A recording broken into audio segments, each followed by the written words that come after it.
Coaching centre नियंत्रण एवं विनियमन विधेयक 2025 आज सदन में सरकार ने पेश किया है।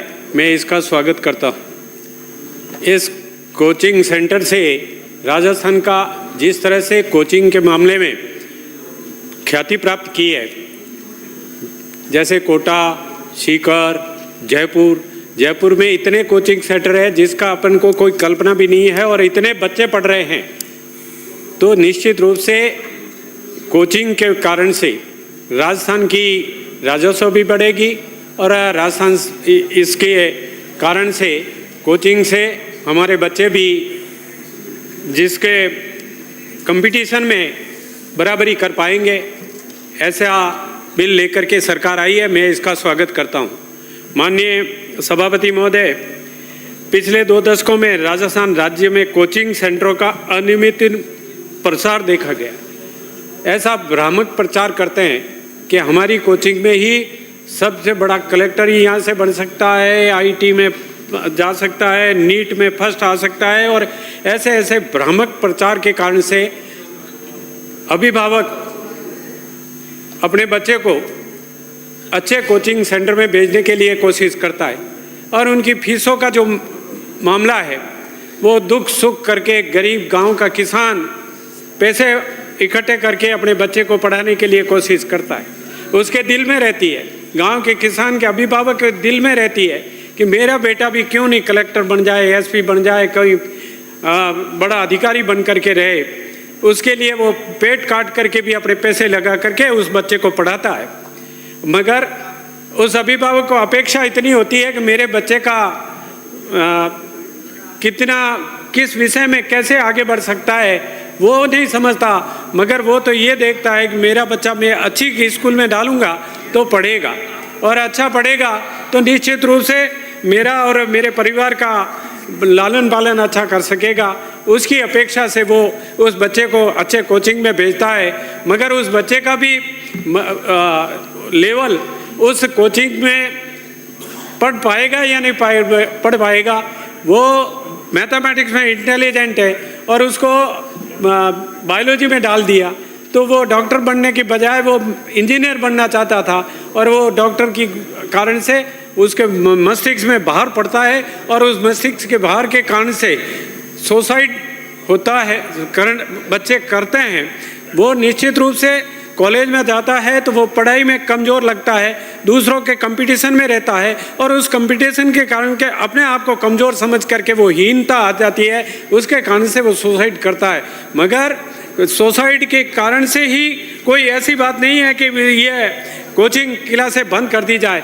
कोचिंग क्लासें चले, मगर क्या हमारा इतना बड़ा शिक्षा का लाजमा है। उच्च शिक्षा मंत्री जी, आपके पास इतने बड़ी संस्था है, मगर आप क्या अपने कॉलेजों में कोचिंग क्लास क्यों नहीं चला सकते?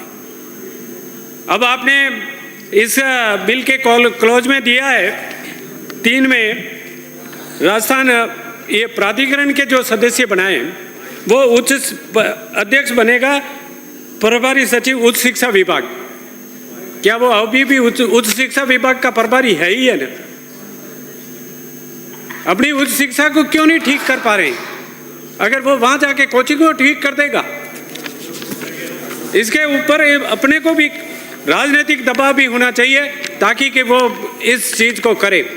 मैं निवेदन करना चाहता हूँ मंत्री जी, उच्च शिक्षा मंत्री जी, कि ये जो हमारी कॉलेज की शिक्षा जो जिस तरह से गड़बड़ हो रही है उसको ठीक करने के लिए आपके पास क्या इलाज है? क्या उच्च शिक्षा उप मुख्यमंत्री जी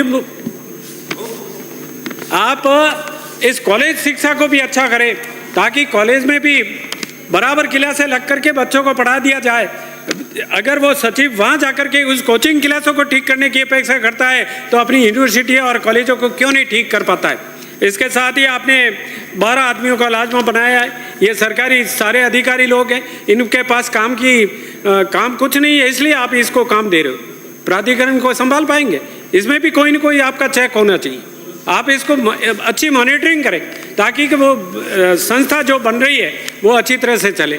जिला लेवल पर आपने समिति बनाई है, उसमें 11 आदमियों को बनाया, जिला कलेक्टर, एसपी, इनके पास काम बहुत है।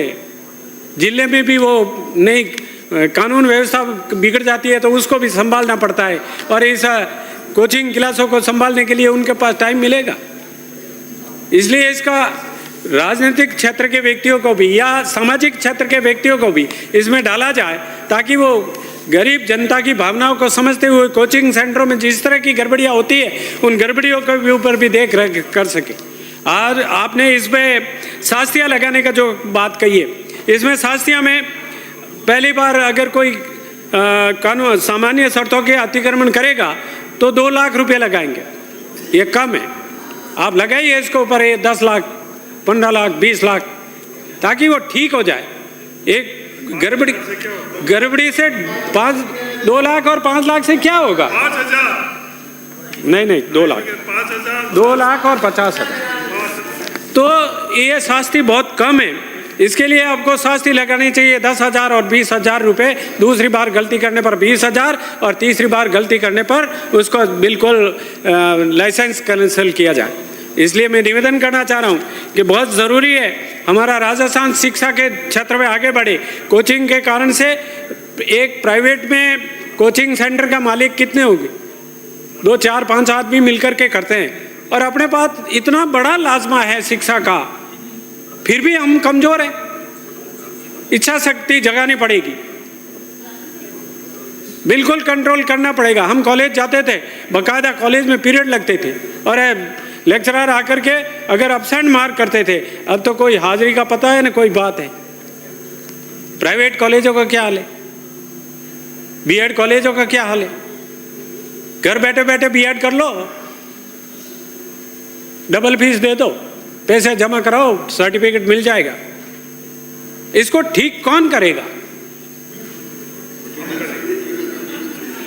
अटेंडेंस बस पैसे दे दो, अटेंडेंस भरा दो।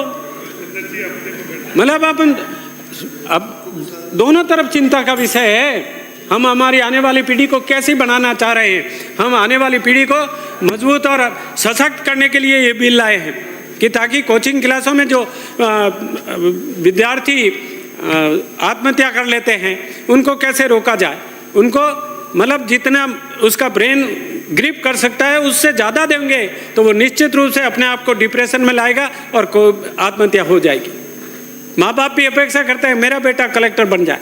अरे भाई कलेक्टर नहीं, वो तो हेडमास्टर के लायक भी नहीं बन रहा है। इसलिए ऐसा बोझ नहीं लाना चाहिए, और हमें सब मिलकर के इस चीज़ को जो बिल लाए हैं उसकी तो मैं सराहना करता हूँ, ताकि के जो इन कोचिंग क्लासों में, कोचिंग सेंटरों में जिस तरह की अनियमितता हो रही है उस पर भी कंट्रोल हो, और कंट्रोल हो करके हम उसकी मॉनिटरिंग कर सके, और मॉनिटरिंग करेंगे तो निश्चित रूप से उसमें कोई न कोई परिवर्तन जरूर आएगा। आज मुझे इस बिल पे बोलने का अवसर दिया, इसके लिए सभापति जी आपका आभार व्यक्त करता हूँ। धन्यवाद। श्री फूल सिंह मीणा।